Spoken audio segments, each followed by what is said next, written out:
What would happen if you combine Sifu with one of my favorite movies of all time, Spider-Man Into the Spider-Verse, and one of my favorite shows of all time, Arcane?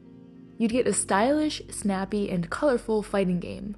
Tenet of the Spark was announced just a few weeks ago, and it's getting a lot of attention already, and rightfully so. This is a story-driven action and stealth game about a boxer who can call on the strength of his ancestors. This gift allows you to switch between ancestors to experience new characters, game worlds, and mechanics. All we've seen so far is this 20-second tech demo, apologies for the low resolution, but for a better idea of the overall look and feel they're going for, look no further than this short film called The Spark.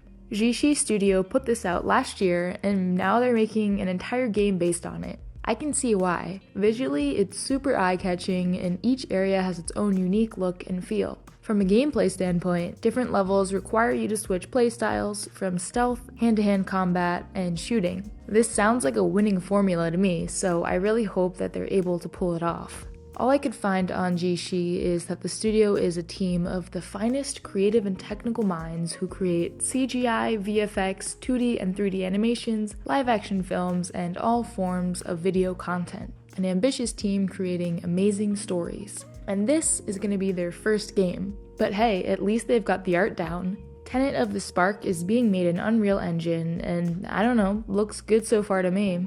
Let's go back to that gameplay clip. We've got a super colorful world that really leans into the comic book animation style that Into the Spider-Verse has, like those little swoosh lines when our character punches. And it looks like once you unlock a certain ancestor, you can immediately jump into their world during a fight and the background seamlessly changes around you. We're shown 2 alternate playable characters, but we actually see 3 other characters in the short film. No idea if they're gonna have all 6 in the game, or maybe just 4 based on the UI layout here, which looks like it only has space for 1 more down at the bottom.